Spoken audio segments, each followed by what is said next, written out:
Hi guys! Kamusta po kayong lahat? So ngayon ay gagawa po tayo ng general reading, love at career. At don't forget to hit like and subscribe para po updated kayo sa videos na i-upload ko. At sa mga gusto magpa-private reading, message na lang ako sa Facebook or Instagram, nasa description box below. And ngayon, ilalight ko tong candle na to. Abundant siya, like for abundance. It's either for your money, career, or love life. So maglalagay ako ng manifestation sound. So, mag-manifest kayo or mag-pray kayo ng wish ninyo. Tingnan na. Wait lang. Ng 1 minute. Okay, maglalagay ako ng sounds.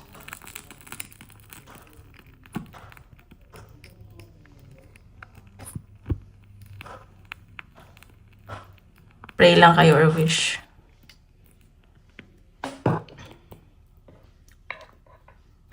This is for a manifestation candle. Papakita ko ba't sa gilid ko nilang yan.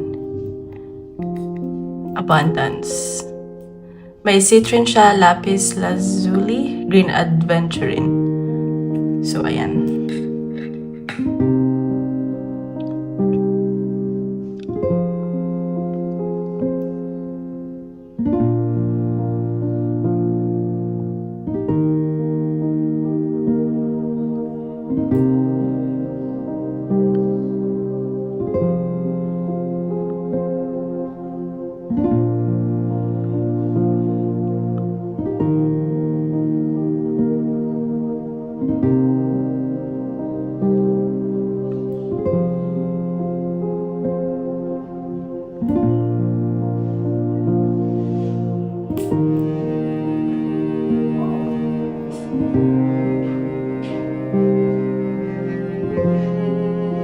Ayan, okay na. So, simulan na natin. General reading para sa love life. Wait lang. Oops, sorry.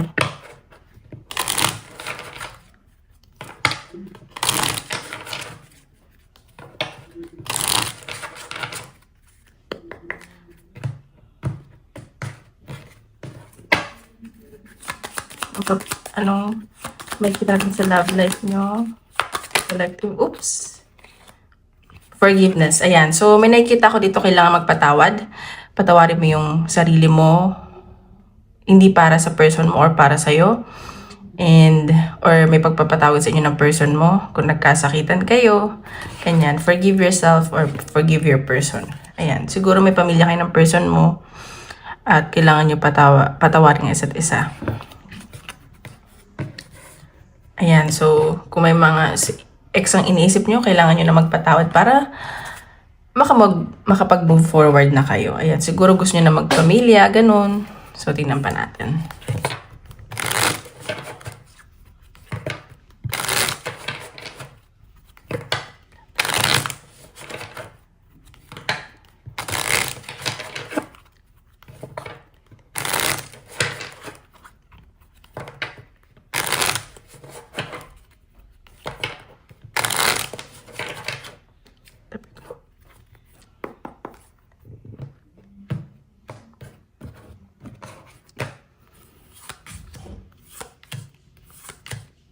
Oh, ayan. So, nakikita ko dito, wala kayo masyadong pag-usap ng person mo. Hindi kayo masyadong nag-uusap. Yung communication, onti lang. May nakikita ko dito mga broken-hearted, nade-depress, nai-stress, hindi makatulog. Kaya siguro, meron ditong forgiveness. Kailangan nyo patawarin yung sarili nyo. Hindi para sa person nyo, para sa sarili nyo. Kasi kayo rin yung mahihirapan. Kailangan nyo mag-move forward. Ayan o. Ayan o. Gusto mo rin ng peace of mind. So, okay naman yung kaperahan mo. Pero, feeling mo parang minamalas ka ngayon. Ganyan. Pero huwag nyo iisipin yan. Kasi, what you think, what you say, yun yung mangyayari sa inyo. So, maging positive lang kayo. So, nakikita ko dito, meron pang mga nauutangan. Ganyan. So, ayan, gusto mo mag-focus sa trabaho lang. Gusto mo ng peace of mind. So, ay naku, I feel sorry for you. Kung sino man yung mga broken-hearted or na-i-stress dito, ganyan. Ayan. So, tingnan pa natin. Bakit sa love life ng collective. Oops, sorry.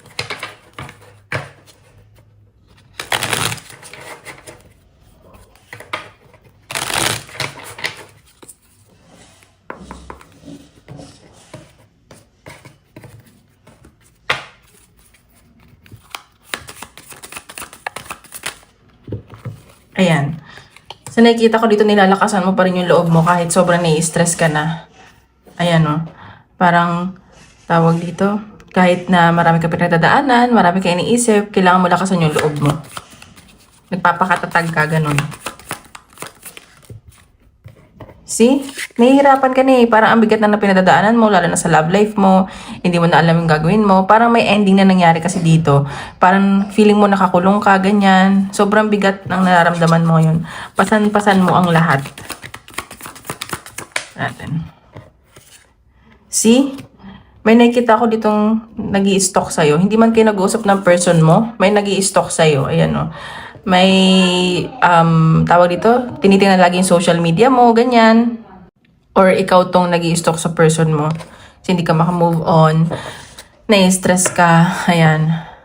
Lahat tinitingnan mo. Ayan o. May pag-aaway ako nakita sa inyo. Ayan o, may ending talaga nangyari. Nag-away kayo, may mga hindi kayo pinagkasunduan. Siguro may mga disagreements kayo. May mga desisyon ka na hindi niya gusto at may mga desisyon ka na may mga desisyon siya na hindi mo gusto. May binabalanse ka din dito eh. Ayan o. Siguro siguro pala inom yung person mo or ano siya, like party ng party or may involved na third party, ganon. So tingnan pa natin. Ano yung bakit? Wait.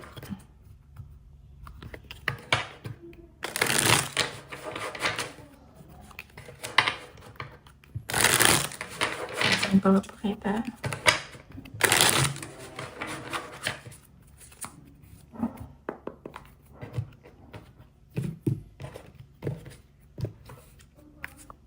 Sin natin.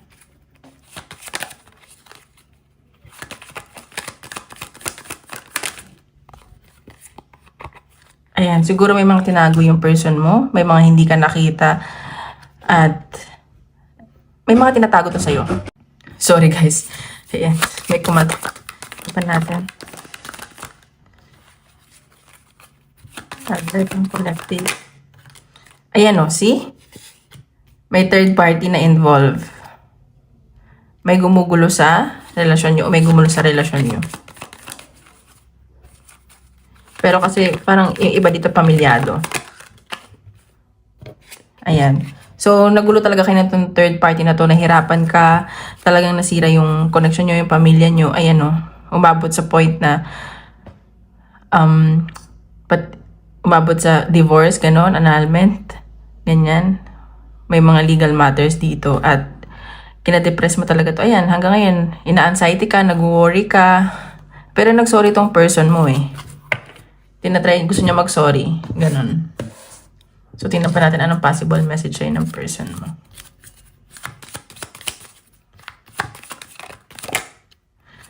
I remember every detail of that day. So, ayan. So, may araw siya na siguro nung nagkakilala kayo or nag-away kayo, naalala niya yung mga nangyari. Ganon. Hindi niya makakalimutan yun. See? Nagsinungaling tayo itong person mo at nagsisisi siya. So, baka nga humingi siya ng tawad sa'yo or kailangan niya humingi ng tawad. May third party talaga eh. See, napagsalitaan ka to ng hindi maganda, nagkabitawan kayo ng masasakit na salita, I wish I could take back my words. Nagsisisi tong taong to. Ayan o. Siguro itong separation nyo, like, ang dami yung natutunan, especially spiritual lesson. Kailangan nyo mag-grow sa isa't isa. So, tingnan natin. Advice para sa'yo.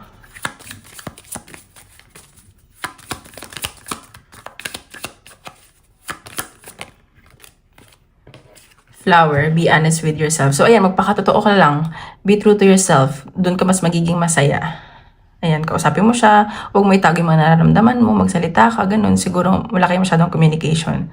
So, ayun, magpakatotoo ka lang. Kasi wala namang mawawala eh. Diba? Tingnan pa natin.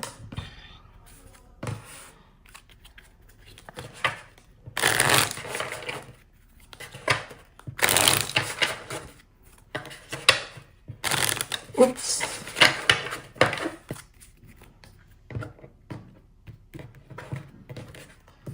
possible na messages or advice. You need to stay connected to your inner wisdom and guidance. So, ayan. Yung mga natutunan mo sa connection nyo at sa relationship nyo. At humingi ka rin ng guidance. Magdasal ka, ganyan. Huwag ka magpapadala sa bugso ng damdamin. Ayan, stay grounded din. Yun yung nasa-sense ko dito. Okay, so tingnan natin sa career.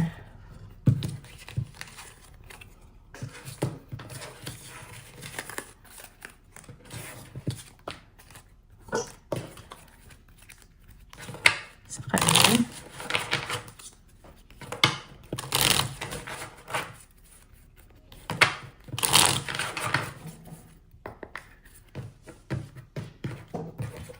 Career, tingnan natin. Career ng collective. Oops. Dalawa lang ba? Ayan, meditate. Siguro dito sa career, nakikita ko na nagre-relax ka at nagdadasal ka, ganyan. Siguro nagpo-pause. Ayan o, may celebration nakikita. Siguro tatakbo kayo, may fun run. At may nakita ko makikipag-banding ka din with friends. Or may mga nagyayaya sa'yo pero gusto mo pag-isa. Gusto mo mag-solo, ganyan o. You're doing shadow work. At ayaw mo rin masyado magtiwala sa mga workmates mo or sa mga kaibigan mo. Tama lang yan. Huwag ka masyado magtitiwala sa mga tao. At sa career.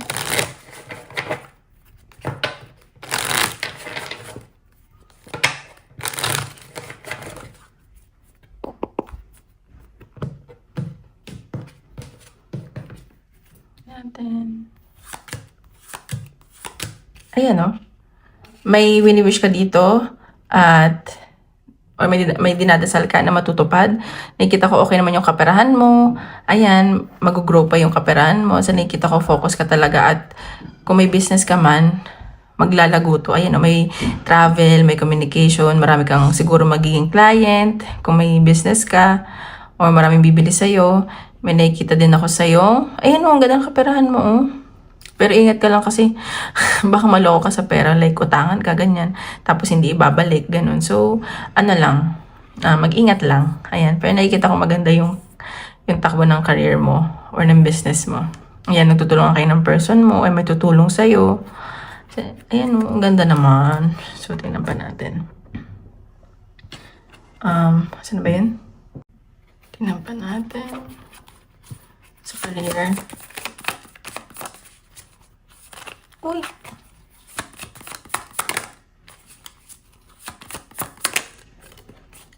Ayan, 7 of Swords. So, ayan, sabi ko sa'yo, mag-ingat ka kasi baka may betrayal or may mga tinatago sa'yo. Huwag ka lang masyado magpapairam ng pera. Or kahit dyan sa mga kawork mo.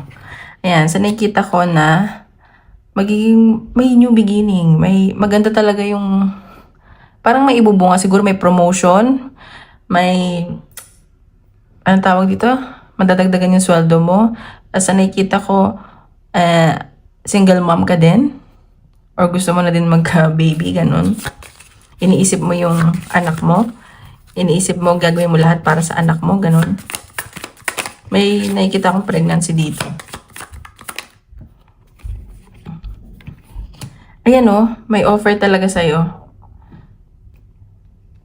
Pag-iisipan mo to. Kasi nga, may anak ka or para sa anak mo, may promotion talaga. Ayan. And nakikita ko magiging masaya ka dito. May communication ako nakikita. Baka may email ka matanggap. Ganyan. May malaking pagbabago sa career mo. Ayan. Hopeful ka. At magbibigay ito ng sa'yo. Ng hope para sa new beginning. Ganun.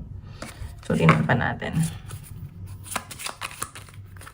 At nakikita ka talaga ng mga katrabaho mo na, alam mo yung nagagawa mo lahat kahit anong ibigay sa yung trabaho. Parang, bumibilib sila sa'yo. Ganon. Parang perfect ka sa posisyon mo. Ganon. Tingnan pa natin.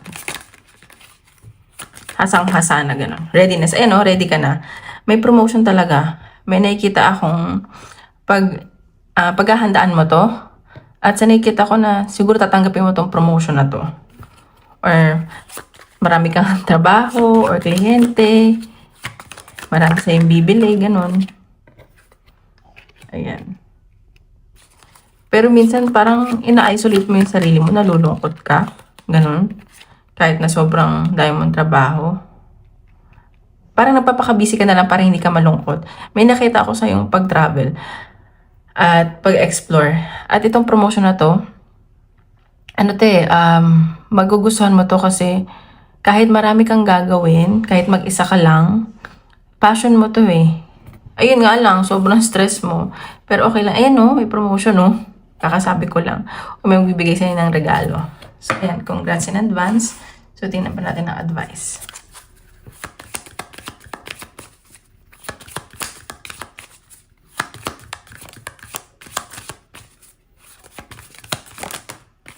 Transformation, a fresh new way of living emergency. May transformation sa career mo. At sa nakita ko, it will help you with your growth, your personality, and your characters. Your character. Ayan. So, nakakatuwa naman. Ang ganda naman ng reading. So, congrats kung manifest nyo na mangyari yan. Your current advice.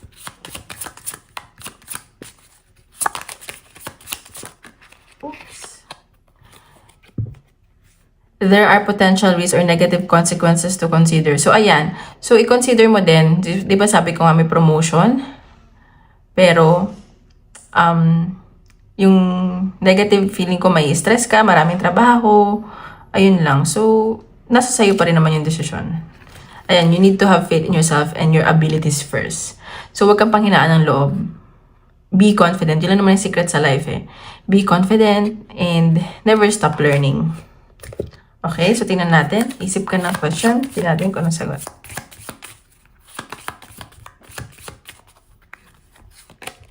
Take action. Ayan.